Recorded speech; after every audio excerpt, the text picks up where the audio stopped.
Olá pessoal, estou aqui de novo, eu, Ernesto Vicente, da Decol Eletrônica. Hoje eu estou trazendo uma placa da Samsung, uma placa de evaporadora de Samsung 24000 e vamos falar aí sobre alguns detalhes, sobre defeito e também sobre as dificuldades que a gente encontra aí na manutenção. A gente fala de manutenção de placa, né, conserto de placa de ar-condicionado inverter, e a gente acha que só vai trabalhar na placa da condensadora ou que só vai achar dificuldade na placa da condensadora, mas a placa da evaporadora também dá defeito e às vezes apresenta uma certa dificuldade. Normalmente é tranquilo, é mais fácil, mas às vezes ela pode criar algumas dificuldades para a gente como técnico, e a gente tem que estar preparado para isso, né? Vamos falar então que essa aqui é uma placa de evaporadora Samsung 24000, como a gente falou. É uma placa que utiliza motor BLDC. Dá para a gente ver aqui o conector, motor BLDC, e utiliza comunicação com dois fios. A Samsung chama de F1 e F2, né? É a comunicação serial RS485, né? Onde a gente possui dois fios de comunicação levando o mesmo sinal, de maneira a garantir uma qualidade desse sinal com menor nível de interferências dos ruídos externos, tá? Essa aqui usa uma interface muito comum que a gente conhece. É uma interface que costuma dar muita oxidação, né?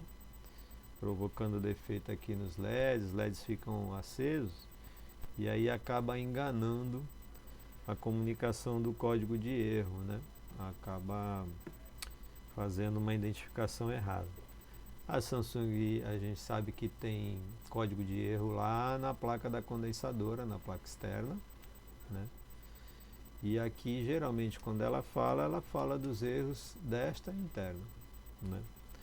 E quando ela observa erro na parte de fora, na externa, aí ela só fala aqui, pelo código de erro, tem defeito na placa externa. Aí a gente tem que olhar na placa externa para identificar. Lá também possui 3 LEDs lá para mostrar para a gente, tá? Então acontecem defeitos como essa que chegou aqui para a gente. Deixa eu colocar aqui e tentar mostrar na outra câmera aqui, porque aqui chegou aqui para a gente. Cadê meu microscópio? Aqui. Esse conectorzinho aqui é o conector onde vão os sensores de temperatura. Olha como está oxidado, tá? Vai aqui no sensor de temperatura. Eu já fiz a substituição, já troquei. Vai aqui. A gente já trocou porque estava muito oxidado. Então isso aqui vai apresentar problemas, né? Problemas na leitura da temperatura, com certeza vai alterar a queda de tensão, né? E vai acontecer problemas aí. E aí essa placa chegou aqui para manutenção. Ela chegou, que todo mundo fala, morta, chegou sem funcionar, né?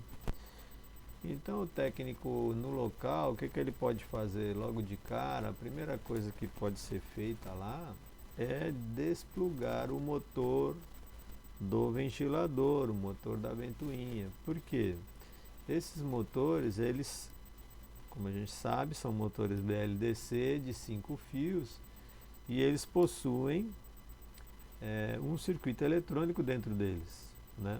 Então, se esse motor tiver com um defeito em curto, com uma fuga, ele vai acabar provocando a placa não funcionar ou até a queima da placa.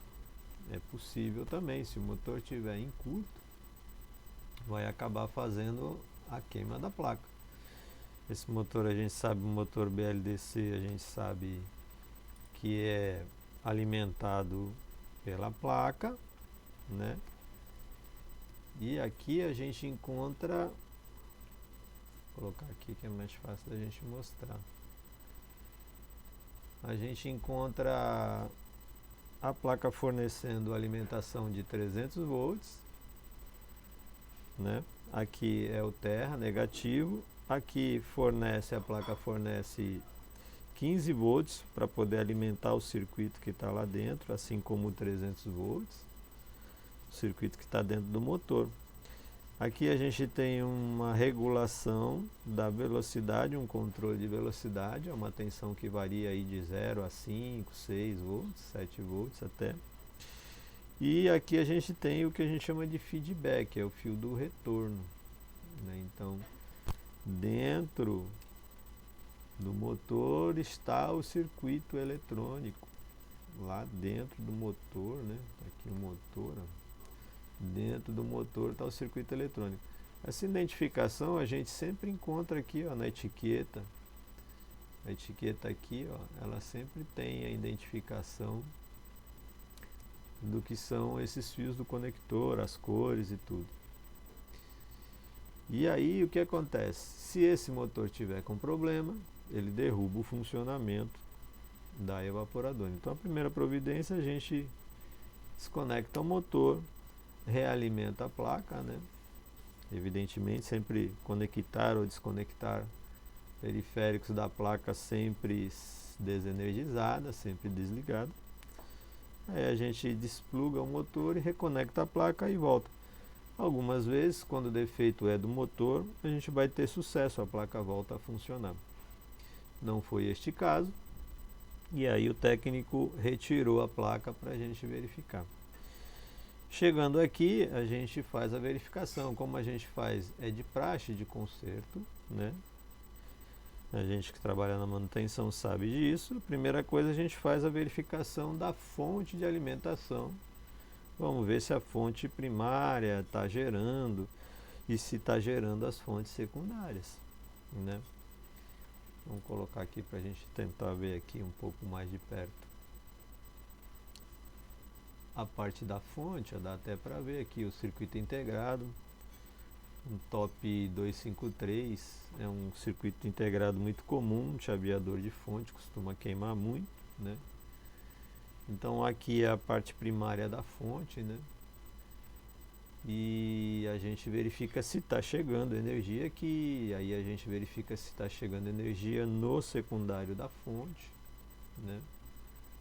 Aqui a gente até observa ali 2 diodos lá, gerando tensões secundárias com seus respectivos capacitores de filtro aqui.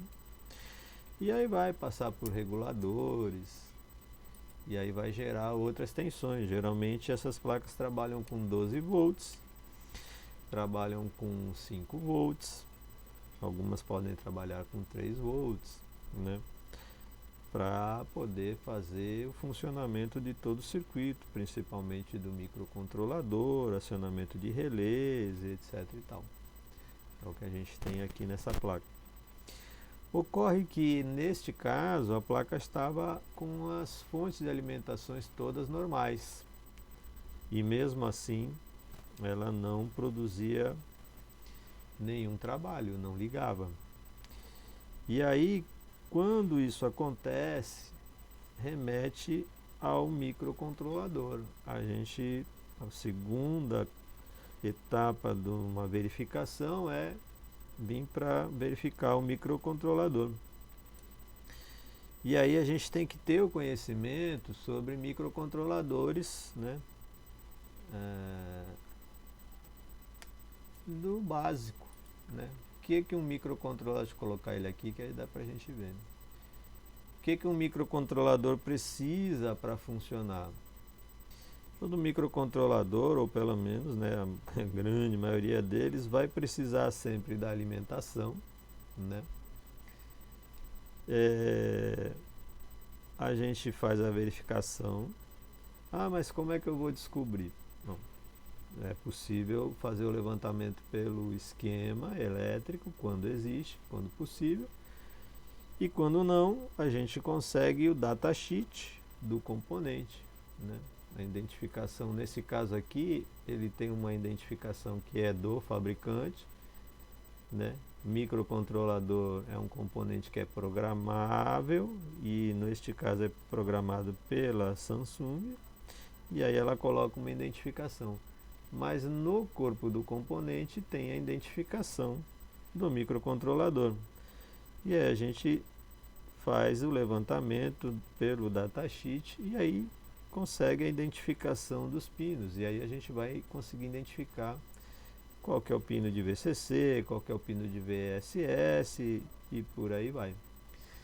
E agora, temos que ter em mente o funcionamento do microcontrolador. O que mais ele precisa para iniciar?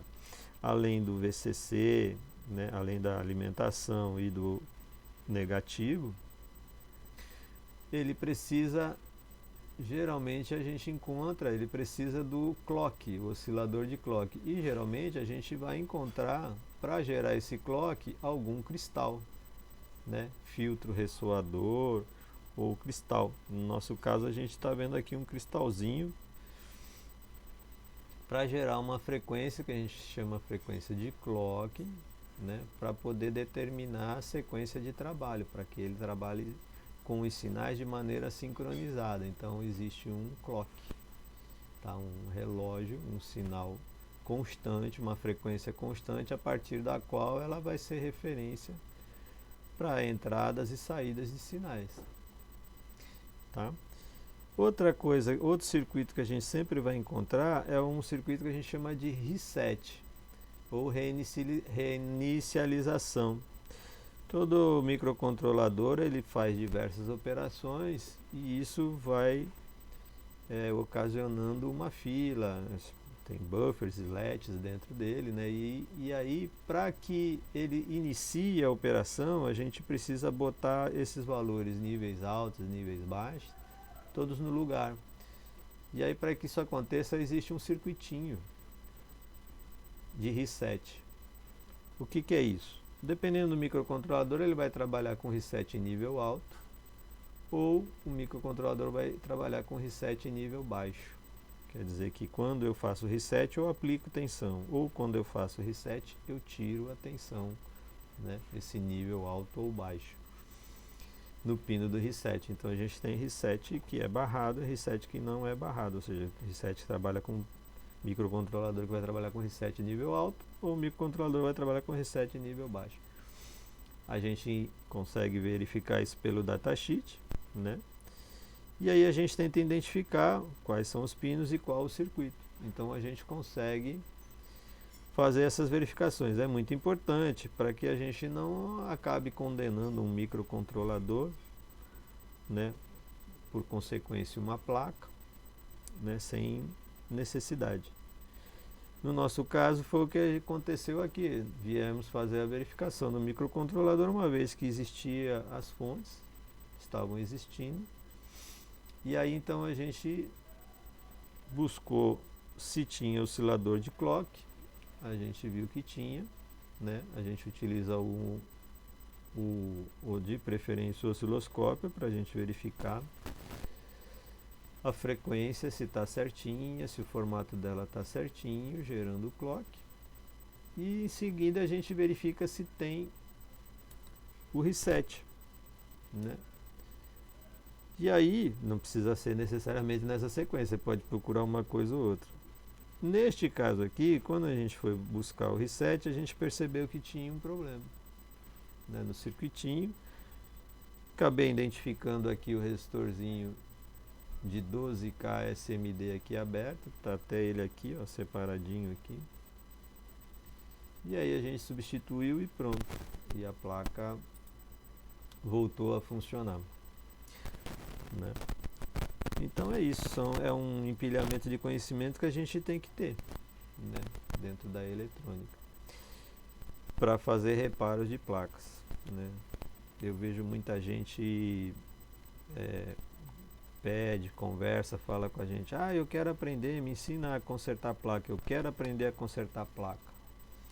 Consertar placa é para quem é técnico de eletrônica, né? Então a gente se torna técnico eletrônica, depois a gente conserta a placa, e qualquer placa que quiser se especializar. Existe uma especialização, claro, mas a base é a eletrônica. A partir dela é que você vai conseguir fazer o restante todo.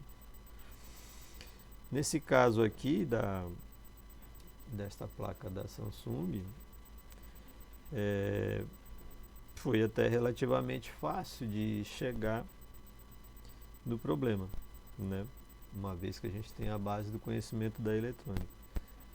Mas tem uma segunda questão aí para ser observado, e aí é para quem quer, né, começar, precisa se atentar. Eu não sei se dá para perceber por aí, né, o tamanho dos componentes, que são componentes muito pequenos, né? A gente consegue enxergar muito bem aqui, mas aqui eu estou num microscópio que está fazendo uma amplificação de imagem bastante grande, né?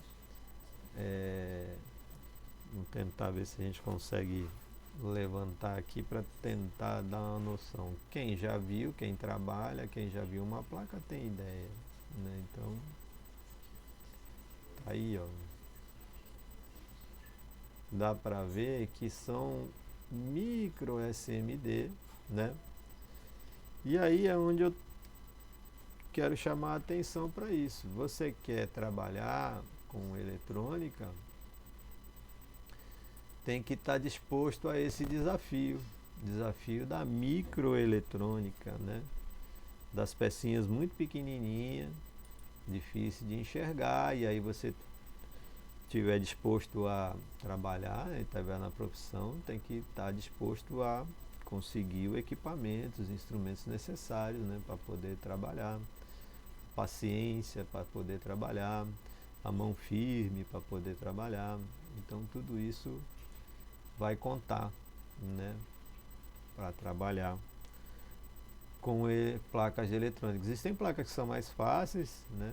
Existem outras que são mais difíceis, mas a tendência sempre é que elas se tornem assim cada vez menores e mais difíceis, até porque fazendo dessa maneira para o fabricante fica muito barato, né? Tem um custo menor, né? Menos material. Então é isso, gente.